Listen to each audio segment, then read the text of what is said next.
Şimdi maymun çiçeği virüsü, maymun çiçeği hastalığı belli bir gruba ait olan bir virüs grubuna ait olan bir hastalık grubudur. Su çiçeği hastalığı, çiçek hastalığı bildiğimiz hastalık gruplarından. Bunlar onunla beraber olan hastalık gruplarından açıkçası. Çiçek hastalığı biliyorsunuz Dünya Sağlık Örgütü tarafından eradike edilmiş hastalıklar grubundaydı. Maymun çiçeği de çok nadir görülüyordu. O da eradike edilmiş gibi gözüküyordu ama Afrika'da belli zamanlarda görülüyordu. Sadece pandemiler yapılıyordu. İlk 1950'lerde tespit edilmişti bu hastalık. Şimdi 1970'lere kadar sadece dünya çapında sadece Afrika'da görülüyordu.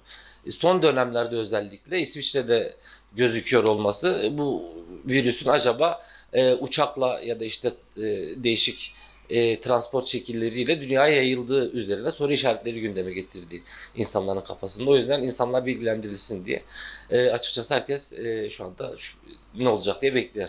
Bu hastalık temasla bulaşan bir hastalık. Yemeklerle bulaşan bir hastalık. Şimdi maymun çiçeği hastalığı deniyor ama daha çok kemirgenlerden bulaşıldığı düşünülüyor. Kemirgenler ana konak.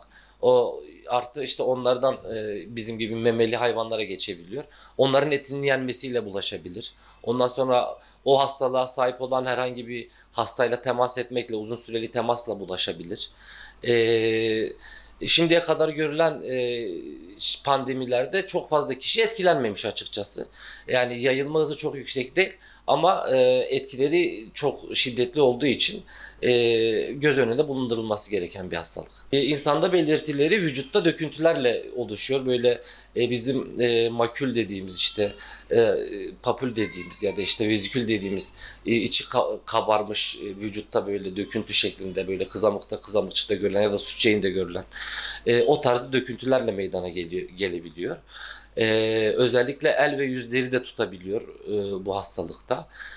İlk başta başlarken yüksek ateşle, ondan sonra baş ağrısıyla, ondan sonra lenf bezlerinde şişmeyle, özellikle koltuk altlarındaki lenf bezlerinde şişmeyle kendini belli edebilir. Bunlar çıktıktan sonra da döküntüler meydana geliyor. Hastalığın bulaşma süreci 2 hafta gibi biri ile temas ettikten sonra 2-3 hafta arasında bir bulaşma süreci var. O dönem içerisinde kendimize dikkat etmemiz gerekiyor. Ondan sonra korunma yolları şu şekilde. Şu an için çiçek aşısına karşı kullanılan aşı maymun çiçeği için de kullanılıyor günümüzde. O tarz bir durum söz konusu. Onun dışında temastan kaçınma özellikle çok önemli. Bu durumda zaten Dünya Sağlık Örgütü pandemi ilan etmiş durumda. Türkiye'den de eğer herhangi bir temas öyküsü olan bir durum olursa o durumda karantina altına alınması gerekiyor. Kişinin kendini takip etmesi gerekiyor. Özellikle bir sağlık kuruluşuna başvurulduğu zaman orada zaten neler yapılacağı anlatılıyor. Orada PCR alınıyor. Gerekli önlemler hastaya bilgilendiriliyor ve karantina altına alınıyor.